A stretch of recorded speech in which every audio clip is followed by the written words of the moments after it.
Hello friends, welcome to our virtual paint class. I'm glad that you all made it here. And I am sharing today with you a type of painting called pointillism. Now pointillism painting is a style that was created by a famous artist named George Seurat.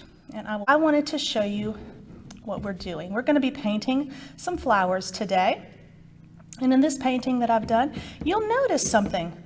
If you look very carefully at this picture, you'll notice that it is covered in dots.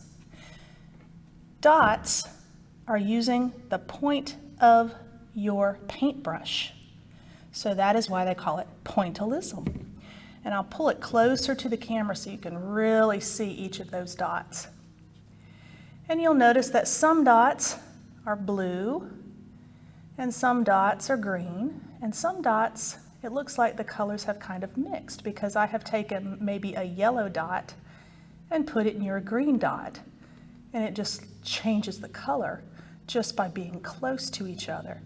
That creates what's called an optical illusion, a trick with your eyes, the way your eyes see. Because the further away you pull something, the more your eye wants to blend those colors together and create the whole picture. Now, I'm going to be showing you how to make a painting sort of like this. I'll teach you how to draw a flower. You can draw one flower, or you can draw a whole bunch of flowers. You'll notice that Miss Kristy has tiny flowers in the back, and she's got a part of a flower here, and then they're kind of overlapping each other. But if you just want to do one flower, you can. Or if you want to do more than this, you can. That's up to you. And in this one, Miss Kristy put a little frame around it just by changing the color and just making a little line around it and tracing along the line with my little dots. You can do that too if you choose. Let's look at what you'll need to do this project. If you came to the library, you should have gotten your very own paint kit that comes in one of our little handy dandy baggies. We have a canvas on which you will do your painting. We have Q-tips that we're going to use to paint with instead of paintbrushes today. So you'll have a whole bunch of them to select from. We also have given you several paint cups that you could squeeze your paint into, and this is handy if you want to mix paints. The last thing we have in our kits are our 3 paints. Now these 3 paints, red, yellow, and blue, are called primary colors. And the reason that artists call them primary colors is because with those colors you can make just about any other color that you want. You can mix them to get different colors. So this will be plenty for us to get what we want to paint and have all the colors that we want. Now some of you might not have picked up your supplies. That's okay. If you have paint in your house that you want to use, some of you have some craft paint, that would be fine. If you don't have a canvas, you can just get some paper. You can cut it down to size, or you can do bigger. It's up to you. Miss Kristy took some cardstock here and just cut this up into the same size as her canvas. Though if I wanted to, I could have made it bigger or smaller, whatever size I wanted for my painting. So that's okay too. And if you don't have paint, that's all right. You can use markers, and those would be perfectly good to use. And you can use any color you want. You'll notice that I've got a yellow here, but I also have a orange and a teal, which are 2 different colors than the blue and the red. You can use any color that you want because, again, this is your painting. So that's perfectly fine. If you want to have some extra paper on the side anyway, just so that you can practice before you get to your final painting, that's okay too.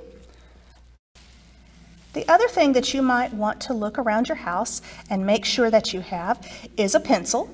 And we'll use the pencil to draw the sketch for our painting so that we will know where to put our paint. And if you happen to have any paper plates or plastic plates around the house, that are disposable, you can use those as well to help mix colors if you need to. You don't even have to use the cups if you would prefer not to. The last thing you'll want to do and have on you is, for the space that you're working, since paint is messy and it can stain, make sure that your clothing is old or you have a smock on to cover your clothing and protect it. Miss Kristy has a little plastic smock on her right now. And also protect your space with some kind of a drop cloth or a plastic tarp, or Miss Kristy just has some scrap cardboard that she's going to lay down on her spot. So now Miss Kristy has laid out her cardboard to protect her table. She's also laid out her canvas, and if you have paper at home, you can lay your paper here. And I also have my paints and my cups and my Q-tips all ready to go. So the first thing we're going to do is we need to create our sketch of what we're painting. And as you saw, the painting that we're going to do has flowers in it. So I'll show you how we can draw our flowers. The first thing you want to do is take your pencil, and anywhere you want on your painting, you can draw a circle. It can be a really big circle that kind of falls off the canvas, or it can be a smaller circle, or you can have more than one circle on there because you want to have more than one flower. If you want to turn your canvas in this direction, you can turn it in that direction and you can make your flowers spread out side to side. It's up to you. Miss Kristy's going to just put one flower on hers though. So we're going to put our circle, and I'm going to make mine because I just have one flower. I'm going to make my circle pretty big for this entire canvas, and I'm just going to make my circle go around. It doesn't have to be a perfect circle. It can be a little wobbly. Miss Kristy's hers is a little wobbly at the bottom there, isn't it? But that's all you need to do to get the center of your circle. Now, to make petals, what you're going to do is you're going to take this circle and make it look like a sunshine. You know how when you make sunshines, very simple pictures, you'll make the sunbeams that come out? Just start adding sunbeams all the way around, just those little lines, just like that. And you can add as many as you want or as few as you want. I think I'm going to put just that many for starters. To create the petals, you go to the point of one of your sunbeam sticks, the little line, and then make a curve that comes down all the way to the circle, just like that. Now let's do the same for the other side, just like that. Now you have a petal. So to make your entire flower, you just go around and continue making. Now notice this one goes all the way off to the edge. That's okay. In fact, I think I'm going to pretend that part of my flower did go off the edge. So this one I'm going to start here and just kind of go up, up, up like that. And then I'll do the same on this side. So it kind of looks like a complete flower all the way off the edge like that. And we continue on around. If you find out when you're done that you don't quite have enough petals to fill it in, you can leave it like that. Or if you want to have just a lot of petals, you can add more. Let's see, I think I'm going to leave mine just like that. The next thing we want to add to our sketch to make our flower picture painting is to add a stem. Now, if your painting is going up and down like this one, where it's skinny on the sides and long on the top and bottom, you would probably want to have your stem come this way. On the other hand, if you want your flower to look like this, you might want it to come down on the bottom. But since mine was like this, I'm going to go do mine right here. This is super simple. You can just have a line that goes all the way down, and you can put it anywhere here. You just find the outer edge of where your drawing is, and then you start drawing a stick there. I think I'm going to pretend that my stem is back behind this petal right here. So I'm going to start it right here and go down. Now you'll notice it's not straight. That's okay. You'll also notice that I didn't do it straight up and down. That's okay too. You can put your stem wherever you want, because sometimes we know that flowers, they kind of bend and curl and flow as the wind blows on them, and sometimes because the bloom is just so heavy it makes it fall over. So there's no wrong way to do this. The next thing I'm going to do is just create another line next to it, and that goes down. And there's my stem. If I want to add leaves, I do basically the same thing that I did for the petals. I make my stick. I think I'll make 2 leaves, 1 on each side. You can have 3 leaves or 4 leaves or 1 leaf.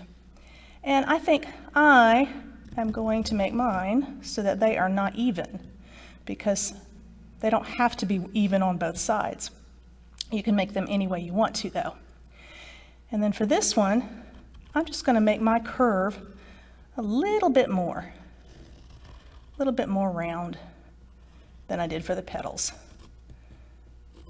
Uh-oh, I run into a leaf. That's okay, you just kind of stop, pick it up, and continue on the other side of the petal, just like that. So here's my sketch, ready to go. Now it's time to begin painting. I'm going to pick a color that I want to use. Let's start with red today. If you want to start with a different color, you can. I'm going to get one of my Q-tips ready for painting, and I'm going to get my cup. So I will open it up,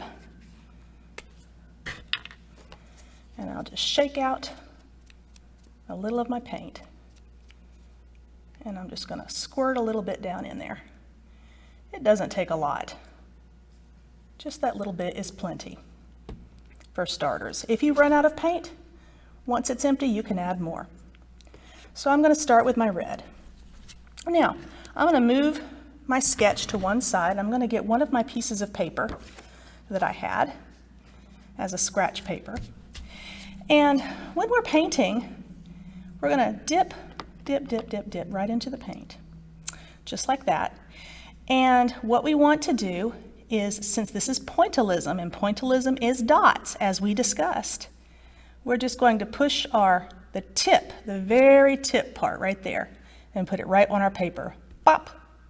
Just 1 dot. 1 dot. 1 dot. 1 dot. That is pointillism. Every time you touch the paper, it will be a single dot. Now what I don't want to see is you to take your painting with your brush or with your Q-tip and paint like this. That's not pointillism. That's just regular painting. We don't want to do that. We want to have dots. Dot, dot, dot. Okay? So let's get our painting back into place. And what I'm going to do is I dip it in the paint to make sure there's plenty on there. What I'm going to do is I'm going to start by tracing where I've drawn, just to get a good outline to know where I start painting. And I just start putting dots down. Dot, dot, dot, dot. And as it gets empty, as I say empty, as your paint gets less and less on your Q-tip, you just add more. And you just keep dotting all the way around.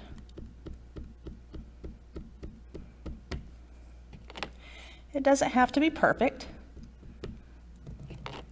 You just have to keep painting. Now I started with red. Do you have to start with red? Nope. You could start with blue. You could start with yellow. You could do whatever you wanted with yours. So that's how you start right there. Now I have decided that I'm going to pick another color for the middle. You don't have to pick another color. You could do red all the way in the middle if you want, or you can do whatever color you like. And I think I want to do orange. Now, we have red, we have blue, and we have yellow. We do not have orange. But, my friends, I know many of you know this. How do you make orange with these colors? You mix two of them together. We'll start with red. What other color would we use? Yellow. So let's take a little yellow, and I'm gonna shake, shake, shake, and squeeze it on into the same little dish, the little cup that I used for my red. And if you'll watch here, you don't have to do all of it now. You can just take a little bit right here and just start mixing, just like this. And the more you mix, the more orange you have. Now, orange usually takes more yellow than red, so that's why I used all my yellow and very little of my red. But if you want a darker orange, you can just swirl in a little more red. So there's my orange right there. Now it's all swirly on there, and I just start dotting with it on the inside. Am I swishing? Nope. I am dotting. And I will continue to dot. You can dot as fast as you want. Notice that if I don't have much paint, it looks a little lighter. If I have a lot of paint, it looks a little darker. That's okay too. That gives shading. But you can just keep dotting until you have filled in your entire piece. Just like that.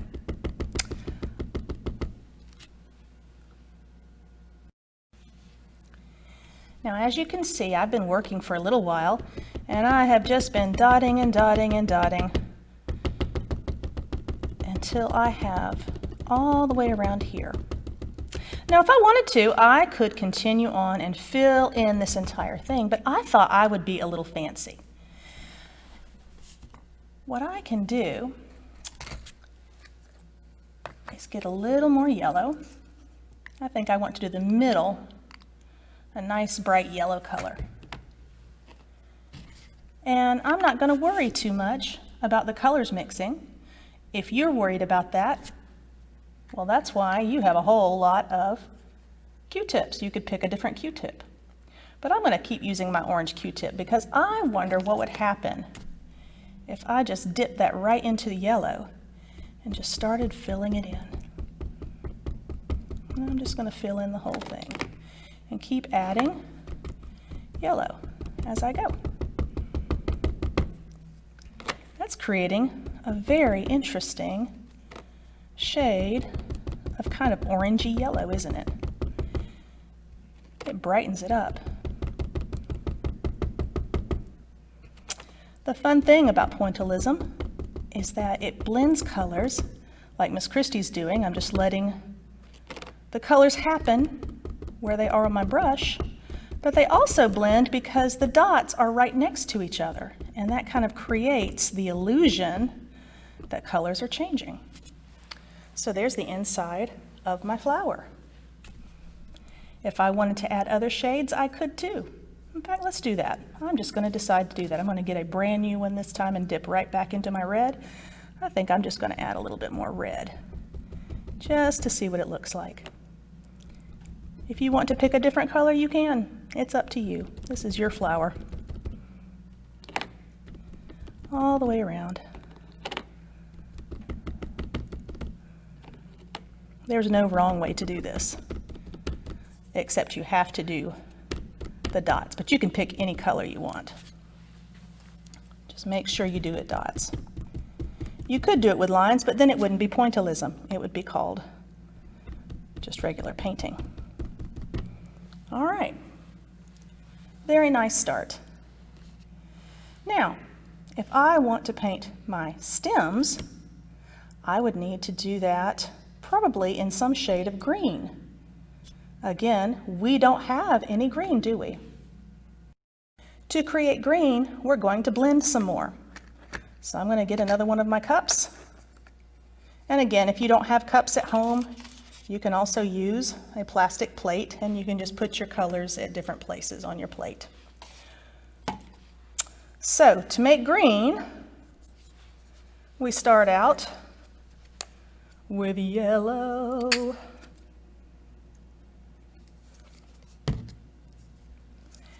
And this time, yellow and blue make green.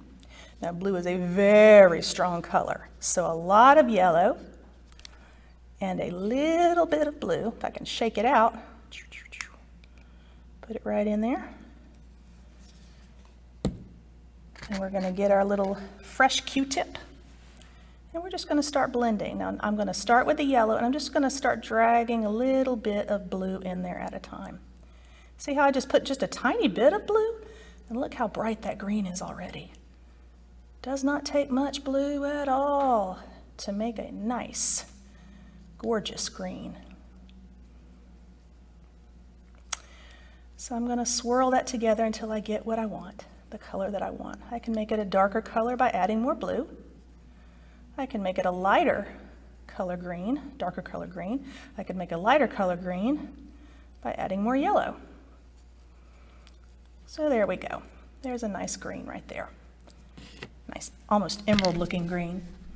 So I'm going to do just what I did before, and I'm just going to go along the lines.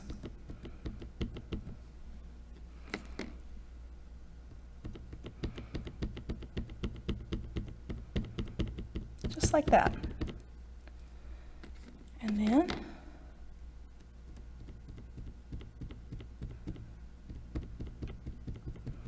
I'll continue to work.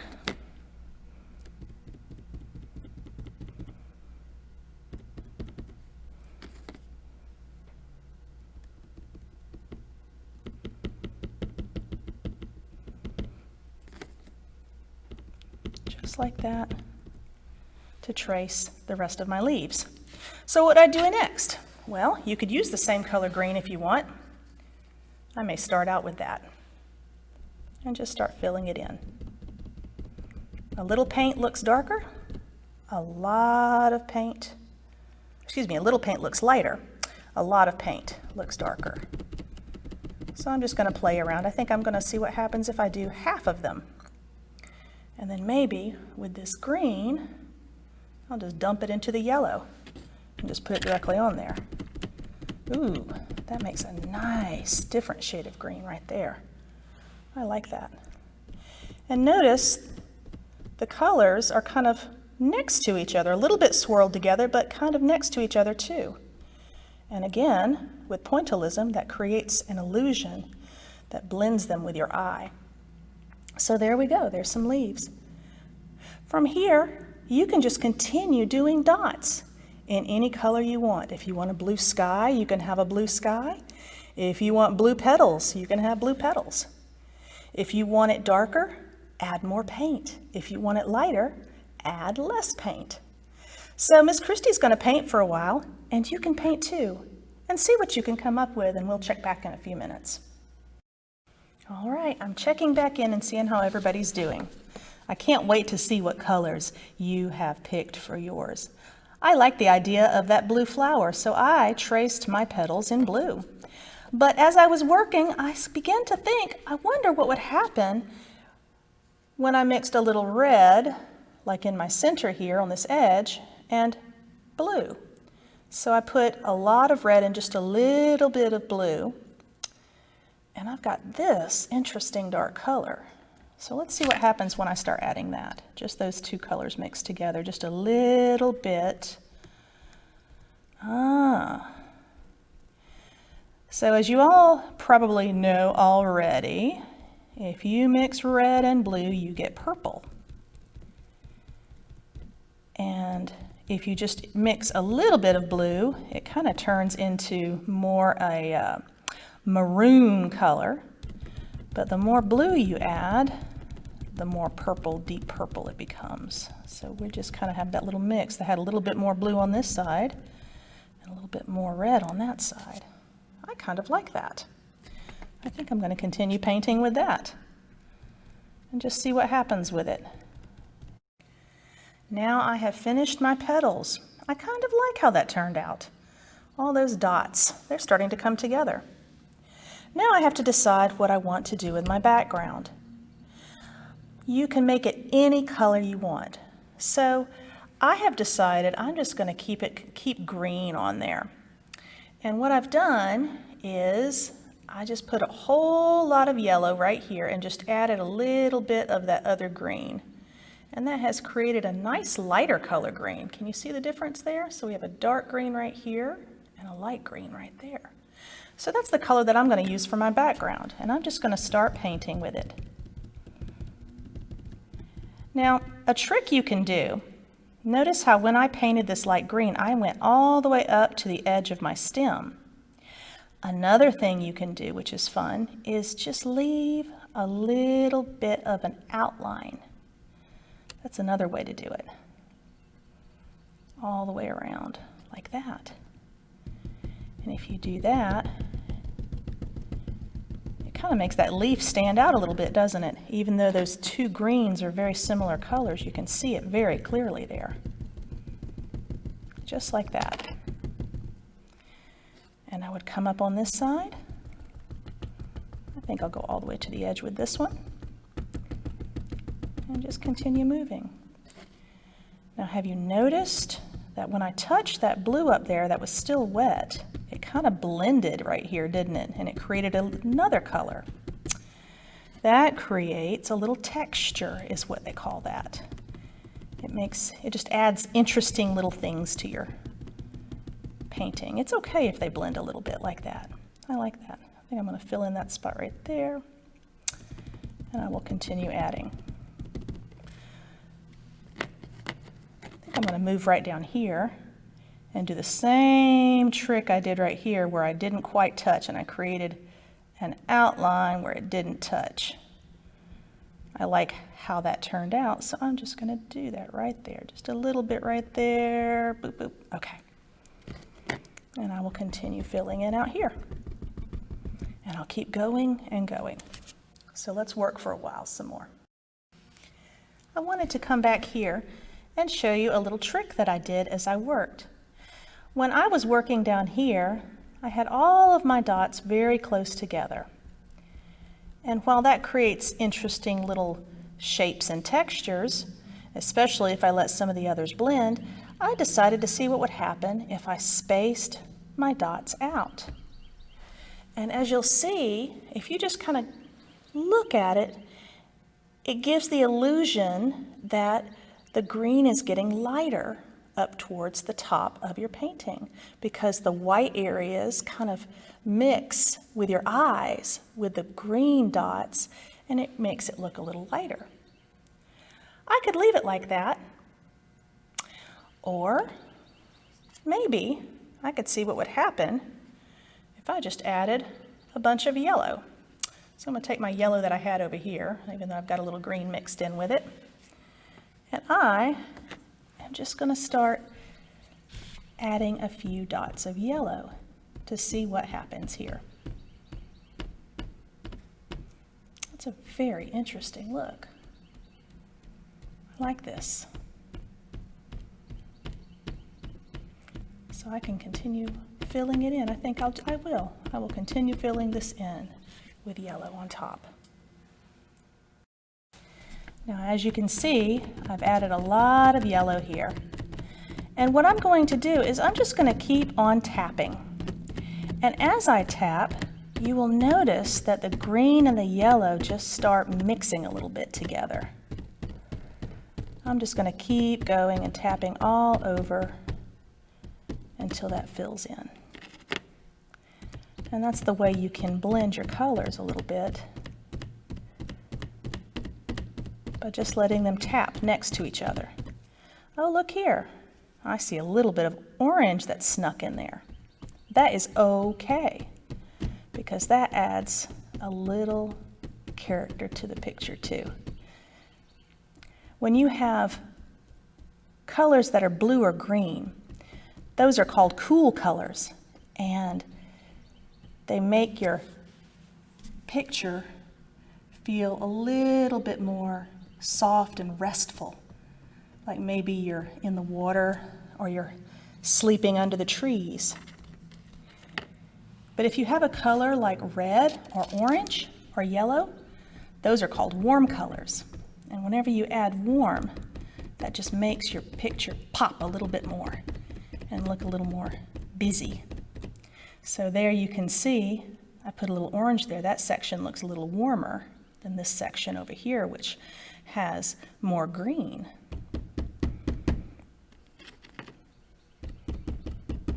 And that green is a little cooler. And this, with the yellow, is a little bit more warm feeling than just the plain green down at the bottom. And we'll finish up our picture and just dot, dot, dot until it is completely done. All right, now that I have completely filled it in, there's some things that you can do to finish up your painting. Sometimes people like to hang paintings just like they are with no frame, and sometimes people use a frame. If you don't have a frame, you can kind of, around the edges of your canvas, some people have a thin flat, this is a canvas board, so it's very thin on the sides. Or sometimes you can have a stretched canvas, which here's an example of a stretched canvas that is very, very thick. But either way, you have sides. So if you want to, you can either pick it up like this, or you can lay it flat. I'm going to pick it up so you can see what I'm doing. You can just kind of paint all the way over the edge there. And then that way, whether you put it in a frame or not, you can still, it still looks like a finished piece. It just looks a little bit more complete. And you just do that around all 4 edges. Okay. Now I've completed my painting. So the most important part is when you are done, you should sign it. Now for this pointillism painting, I think I'm just going to put the first initial of my name. So what I'm going to do is I'm going to take that purple I was using, that burgundy, and I'm just going to add some more blue to it until it gets nice and dark, because I want it very dark so you can see it. So I've got that dark color, and I am just going to put the first letter of my name, which is a K, and I'm just going to put it down here in the corner. And I'm just going to dot it in like this.